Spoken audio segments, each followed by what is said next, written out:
Assalamualaikum warahmatullahi wabarakatuh. Hello, welcome my YouTube channel. Oke, balik lagi dengan saya Nita. Setelah beberapa minggu ini nggak upload video, pasti kalian nggak kangen sama aku kan? Oke, di video kali ini aku bakalan ngebahas tentang Island Warnes. Pada tahun 2002, negara bagian Florida mengeksekusi wanita ke-10 untuk menerima hukuman mati di Amerika. Sejak diberlakukannya kembali hukuman mati pada tahun 1976, wanita itu adalah Aileen Wuornos, seorang mantan pelacur yang telah membunuh 7 pria yang dilakukannya antara 1989 sampai 1990 dengan cara menembak mereka dari jarak dekat. Wuornos mengaku jika para korbannya telah memperkosa atau pernah memperkosa ketika dia sedang bekerja sebagai pelacur, bahwa semua pembunuhan itu dilakukannya untuk membela diri. Dia dihukum mati atas 6 pembunuhan dan dieksekusi mati dengan suntik mati pada 9 Oktober 2002. Aileen Wuornos dilahirkan dengan nama Aileen Carol Pittman di Troy, Michigan pada tanggal 29 Februari 1956. Ibunya yang berkebangsaan Finlandia, Amerika, Diane Wuornos, lahir pada 1939. Masih berusia 14 tahun ketika ia menikah dengan ayah Aileen, Leo Del Pittman, yang saat itu berusia 16 tahun. Setelah kurang dari 2 tahun menikah dan 2 bulan sebelum kelahiran Aileen, Diane mengajukan gugatan cerai. Wuornos tidak pernah bertemu ayahnya karena ayahnya dipenjara pada saat kelahirannya. Leo Del Pittman didiagnosa menderita skizofrenia yang kemudian dihukum karena pelecehan seksual terhadap anak-anak dan akhirnya bunuh diri dengan gantung diri di dalam selnya pada tanggal 30 Januari 1969 ketika Wuornos masih memasuki awal remajanya. Pada Januari 1960, ketika Aileen hampir berusia 4 tahun, Diane meninggalkan anak-anaknya, meninggalkan mereka dengan kakek neneknya, Laurie, dan memberita Wuornos yang secara resmi mengadopsi Kate dan Aileen pada tanggal 18 Maret 1960. Pada usia 11 tahun, Wuornos mulai melakukan transaksi seksual dengan imbalan rokok, narkoba, dan makanan. Dia juga terlibat hubungan insek dengan kakak kandungnya. Wuornos mengatakan bahwa kakeknya adalah seorang pecandu alkohol yang telah melakukan kekerasan seksual dan memukulinya saat dia masih kecil. Sebelum memukulinya, sang kakek yang memaksanya untuk melepaskan pakaiannya. Pada tahun 1970, pada usia 14 tahun, Wuornos hamil karena telah diperkosa oleh teman kakeknya. Gila. Ia melahirkan seorang bayi laki-laki di sebuah panti khusus para ibu hamil yang tidak menikah pada tanggal 23 Maret 1971. Dan anak tersebut diserahkan untuk diadopsi. Beberapa bulan setelah putranya lahir, Wuornos keluar dari sekolah pada waktu yang hampir bersamaan saat neneknya meninggal karena liver. Ketika ia berusia 15 tahun, kakeknya mengusirnya dari rumah. Berkosa baru diusir, kurang ajar memang. Dan dia mulai menafkahi dirinya sendiri dengan menjadi seorang pelacur dan tinggal di rumah dekat rumah lamanya. Kesiannya ya hidup-hidupnya orang ini. Ya Allah, aku bersyukur. Mari kita simak. Pada tanggal 27 Mei 1974, pada usia 18 tahun, Wuornos ditangkap di Jefferson County, Colorado, karena mengemudi di bawah pengaruh obat atau alkohol atau disebut dengan DUI, perilaku yang tidak tertib, dan menembakkan pistol kaliber 22. Kemudian dia diadili. Pada tahun 1976, Warnes menuju Florida, di mana ia bertemu pemilik klub Yacht, YACHT, Yacht, ya itu pokoknya, berusia 69, Lewis Gertfield. Kemudian mereka menikah dalam waktu singkat dan berita pernikahan mereka terbit di surat kabar setempat. Namun sayangnya Warnes terus terlibat masalah.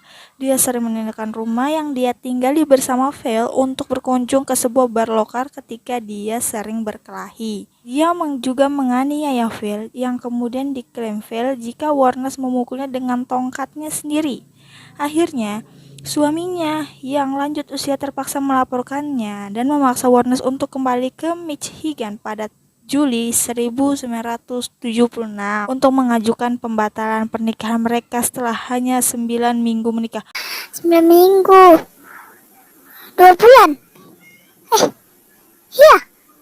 2 bulan setengah. Astagfirullah. Warnes juga pernah ditangkap di Antrim County dan didakwa telah melakukan penyerangan dan berbuat onar karena melempar bola biliar ke kepala bartender. Memang pembuat masalah sih ya. Pada 17 Juli, kakaknya Kate meninggal dunia karena kanker kerongkongan dan Warnes menerima $10.000 dari asuransi jiwanya. Pernikahan Warnes dan Lewis Pearl pun resmi dianulir pada 21 Juli. Pada Agustus 1976, Warnes didenda $105 karena mengemudi dalam keadaan mabuk. Dia menggunakan uang yang ditinggalkan kakaknya untuk membayar denda dan menghabiskan sisanya dalam waktu 2 bulan saja untuk membeli barang mewah termasuk mobil baru yang ia hancurkan tak lama kemudian. Ketika uangnya mulai habis, Warnes kembali ke Florida dan ditangkap lagi karena ia kembali mencuri. Pada 20 Mei 1981, ia melakukan perampokan bersenjata di mana dia mencuri $35 dan beberapa rokok dan kembali bertransaksi seksual. Pada 1 Mei 1984, Warnes kembali ditangkap karena berusaha untuk mencairkan cek palsu di sebuah bank di Key West. Pada 30 November 1985, ia disebut sebagai tersangka dalam pencurian senjata, revolver, dan amunisi di Vasco. Banyaknya. Pada 4 Januari 1986, Aileen ditangkap di Miami dan didakwa karena melakukan perampokan mobil, melakukan perlawanan, dan menghalangi penyidikan karena memberikan identitas palsu dengan memakai nama bibinya. Petugas polisi Miami menemukan revolver kaliber 38 dan sekotak amunisi di mobil yang dicuri. Masih ada lagi guys. Pada 2 Juni 1986, Wakil Sheriff Volusia County menahan Warnes untuk diinterogasi setelah seorang teman prianya menuduhnya menodongkan pistol di mobilnya dan meminta $200. Aileen pun diketahui membawa amunisi cadangan dan polisi juga menemukan pistol kaliber 22 di bawah kursi penumpang yang ia duduki. Pada tahun 1987, ia tinggal dengan seorang pelayan hotel bernama Tyria Moore, seorang wanita yang bekerja sebagai PSK yang akan menjadi kekasih dan partner in crime-nya. Pada 4 Juli 1987, polisi pantai Daytona menahan Warnes dan Moore di sebuah bar untuk diinterogasi mengenai insiden di mana mereka dituduh melakukan penyerangan dengan botol bir. 7 orang itu terbunuh dalam kurun waktu 12 bulan. Warnes menceritakan cerita-cerita yang bertentangan tentang pembunuhannya. Kadang-kadang dia mengaku sebagai korban pemerkosaan atau percobaan perkosaan dengan setiap pria yang dia bunuh. Di lain waktu dia mengaku mencoba merampok mereka dan membunuh agar ia tidak meninggalkan saksi. Richard Mollari, usia 51 tahun, 30 November 1989, seorang pemilik toko elektronik di Clearwater. Korban pertama, Aileen, adalah seorang pemerkosa yang ia bunuh dengan alasan untuk membela diri. 2 hari kemudian, seorang wakil sheriff Kabupaten Volusia menemukan kendaraan Mollari yang ditinggalkan. Pada 13 Desember, mayat Mollari ditemukan beberapa mil di sebuah hutan. Ia ditembak beberapa kali. 2 peluru ke paru-paru kiri ditemukan sebagai penyebab kematiannya. David Spears, 43 tahun, Mei 1990. Aileen Wuornos membunuh David Spears yang berusia 43 tahun dan menembaknya 6 kali dan melepas semua pakaian korbannya. Kenapa aku ketawa ya kan? Mohon maaf guys. 5 hari setelah mayatnya Spears ditemukan, polisi menemukan jasad Charles Catdon, usia 40 tahun, 31 Mei 1990, seorang pekerja rodeo paruh waktu. Pada 6 Juni 1990, jasadnya ditemukan di Pasco County, ditembak 9 kali dengan senjata kaliber kecil. Mana tadi kita? Oh ini. Peter Sims, 65 tahun, pensiunan pelaut yang mengabdikan sebagian besar waktunya untuk pelayanan agama. Pada Juni 1990, Sims meninggalkan Jupiter, Florida ke Arkansas. Pada Juli 1990, mobilnya ditemukan di Orange Springs, Florida. Moore dan Wuornos terlihat meninggalkan mobil dan sidik jari Wuornos ditemukan di pegangan pintu. Mayatnya tidak pernah ditemukan. Troy Burress, Troy. Kayaknya Troy terobsesi. Enggak, canda-canda guys. Usia 50 tahun, penjual sosis dari Ocala. Penjual sosis Joroko. Pada 31 Juli 1990, dia dilaporkan hilang. Pada 4 Agustus 1990, jenazahnya ditemukan di daerah hutan di sepanjang State Road di Marion County. Dia telah ditembak 2 kali. Charles Dick Humphreys, usia 56 tahun, 11 September 1990, pensiunan Mayor Angkatan Udara Amerika Serikat dan mantan kepala polisi.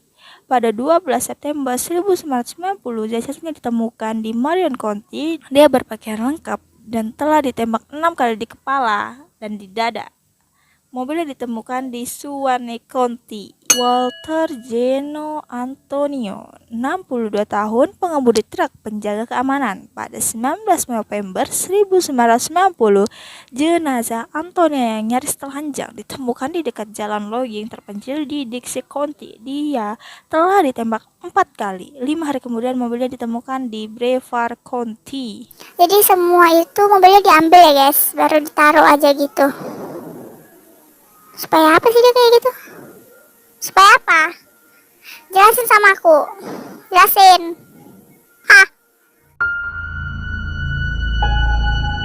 Pada 4 Juli 1990, Wuornos dan Moore meninggalkan mobil Sims setelah mereka mengalami kecelakaan. Saksi-saksi yang melihat para wanita tersebut mengendarai mobil korban, mereka memberikan deskripsi kepada polisi yang kemudian dibuat pengumuman di media untuk menemukan mereka.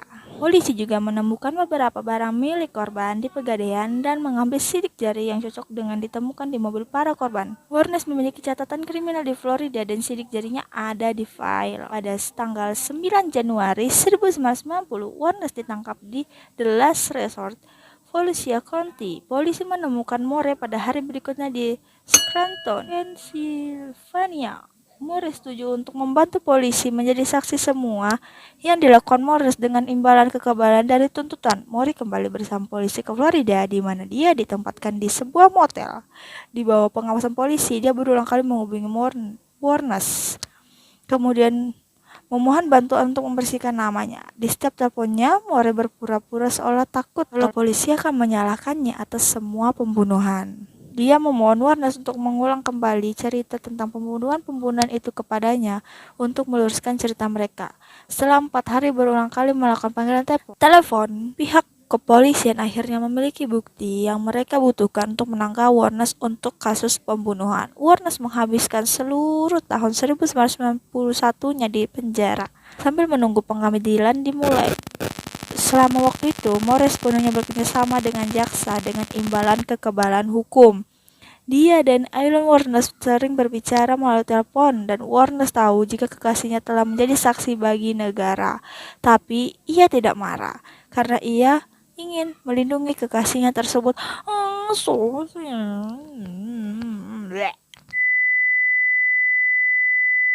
Setahun kemudian pada 14 Januari 1992, Wuornos datang ke pengadilan untuk pembunuhan Mallory. Ia dihukum untuk pembunuhannya terhadap Mallory dengan bantuan kesaksian More. Pada hukumannya, psikiater bersaksi bahwa More secara mental tidak stabil dan telah didiagnosa dengan gangguan BPD, borderline personality disorder, dan antisosial. 4 hari kemudian, dia dijatuhi hukuman mati. Pada tanggal 31 Maret 1992, saat diadili untuk pembunuhan terhadap Humphrey Burroughs dan Spears, ia mengatakan jika ia ingin berkata jujur kepada Tuhan. Dalam pernyataannya pengadilan, ia berkata, "Saya ingin mengatakan kepada Anda semua bahwa Richard Mallory telah memperkosa saya dengan kejam seperti yang saya katakan, tetapi yang lainnya tidak. Mereka hanya akan melakukannya." Pada 15 Mei 1992, Wuornos divonis 3 hukuman mati lagi. Karena banyak betul, satu aja so mati, apalagi 3. Pada Juni 1992, Wuornos mengaku bersalah atas pembunuhan Charles Caledon. Pada November 1992, ia menerima hukuman mati ke-5. Pembela melakukan upaya banding untuk kasus Mallory. Selama persidangan berlangsung, ia menunjukkan bukti bahwa korban Mallory pernah diadili karena kasus percobaan pemerkosaan di Maryland dan bahwa ia telah berjanji pada fasilitas permasyarakatan setempat untuk memberikan pemulihan bagi penjahat seks. Catatan yang diperoleh dari institusi itu mencerminkan bahwa dari tahun 1958 hingga 1962, Mallory memiliki catatan beberapa tuduhan kriminal penyerangan dengan maksud untuk memperkosa dan ia bersedia untuk melakukan perawatan di institusi tersebut. Pada tahun 1961, pengacara menyimpulkan jika Mallory memiliki sifat sosiopat yang kuat. Hakim menolak bukti-bukti ini di pengadilan dan menolak permintaan Wuornos untuk sidang ulang. Pada Februari 1963, Wuornos mengaku bersalah atas pembunuhan Antonio dan dijatuhi hukuman mati lagi. Tidak ada dakwaannya dituduhkan kepadanya atas pembunuhan James karena tubuh korban tidak pernah ditemukan. Bahkan hingga saat ini secara keseluruhan ia menerima 6 hukuman mati. Wuornos menceritakan beberapa kisah yang tidak konsisten tentang pembunuhan yang dilakukannya. Awalnya ia mengklaim bahwa ketujuh pria ini telah memperkosanya ketika dia bekerja sebagai pelacur, tetapi kemudian menarik kembali alasan untuk membela dirinya dan menggantinya dengan alasan agar ia tidak meninggalkan saksi saat ia melakukan perampokan, sehingga korban-korbannya terpaksa ia bunuh. Wuornos menjalani hukuman penjaranya di penjara wanita lembaga permasyarakatan Broward Correctional Institution BCI Florida, kemudian dipindahkan ke penjara negara bagian Florida untuk eksekusi matinya.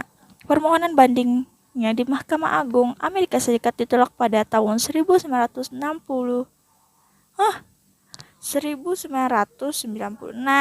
Sekeras apapun kehidupannya di luar penjara, tetapi tampaknya kehidupannya di dalam penjara lebih sulit baginya.